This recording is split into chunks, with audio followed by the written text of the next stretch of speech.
Vámonos a más temas de salud. Ya le comentaba, hoy es el Día Mundial para la Concientización sobre la Epilepsia. Es una fecha en donde debemos poner mucha atención sobre esta enfermedad neurológica que además afecta a por lo menos 2 millones de mexicanos. Vea esto.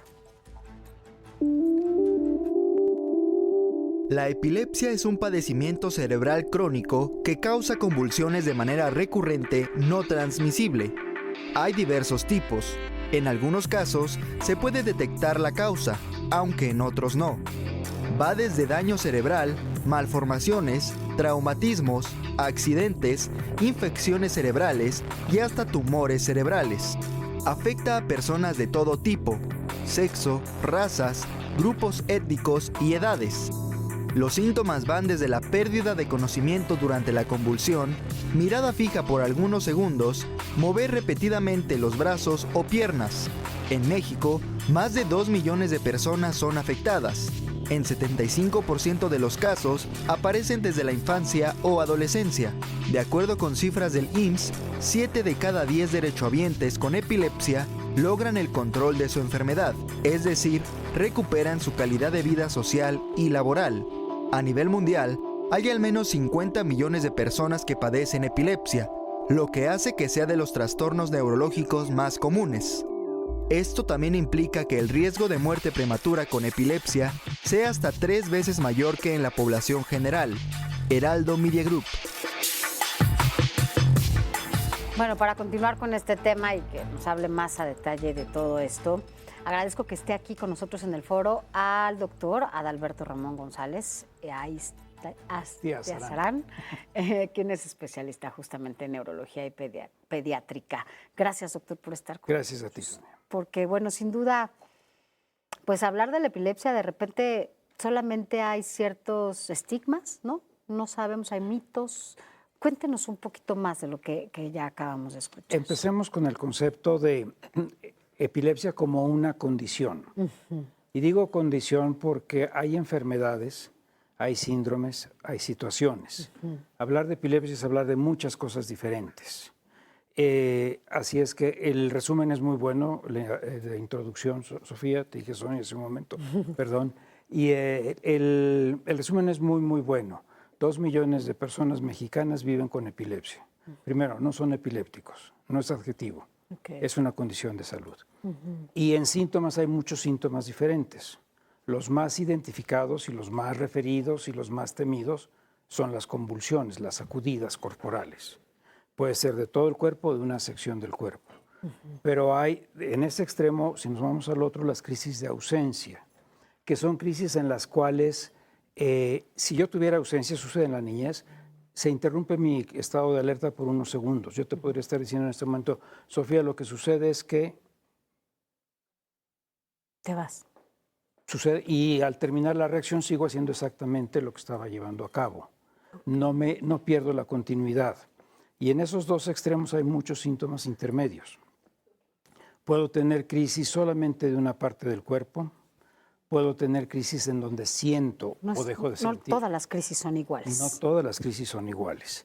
Ahora, ¿cómo actuar? ¿Qué hacer? Porque de repente decían, no, si ven a alguien que está, ¿no?, con esta crisis, pues hay que meter algo en la boca, hay que agarrar.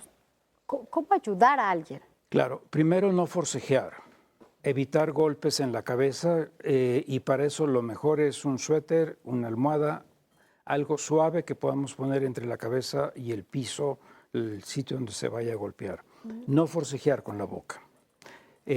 No se va a deglutir la lengua nunca. Si se muerde va a sangrar la lengua y puede ser aparatoso, pero se regenera en 3 o 4 días.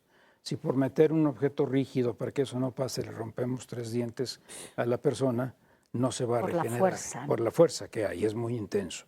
Tener esto y tener una conciencia del tiempo. Las convulsiones peligrosas, verdaderamente peligrosas, son las que duran más de 30 minutos continuos. A un hospital. Entonces, empieza y lo primero es voltear a ver el reloj, porque uno pierde la objetividad. Si han pasado 5 minutos, es momento de ir al hospital y tenemos todavía 25 minutos para llegar. No choquemos y no atropellemos en el camino por la desesperación. Ahora, más del 90% de las convulsiones duran menos de 3 minutos.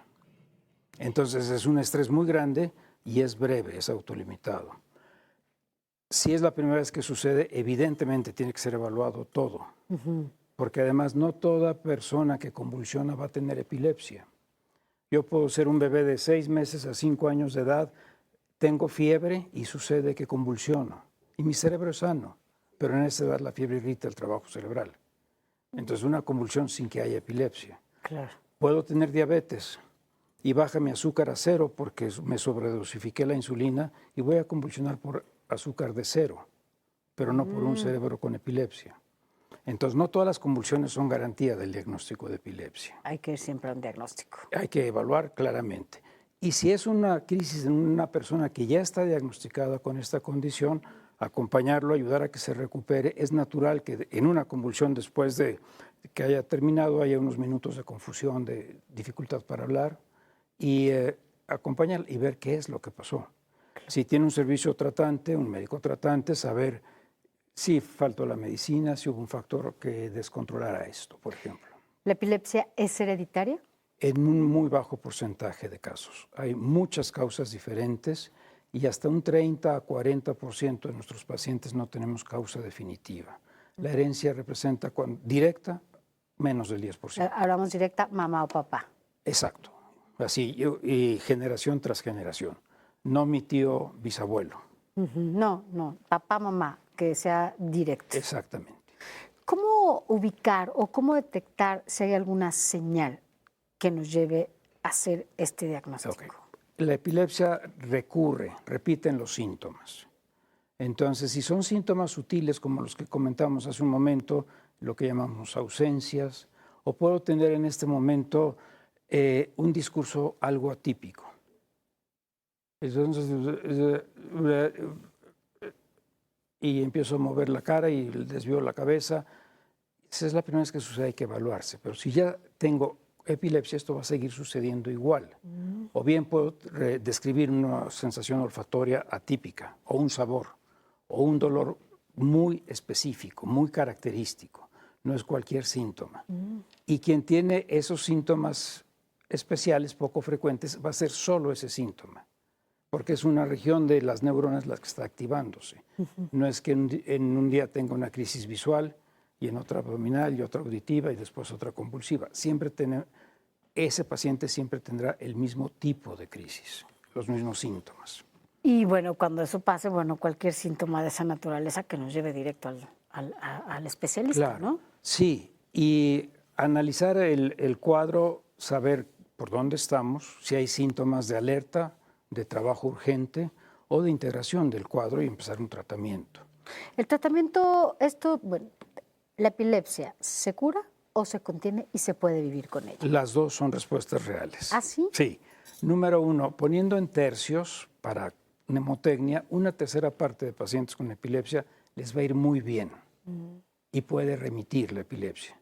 Y de hecho hay ciertas enfermedades epilépticas que aún sin tratamiento van a desaparecer.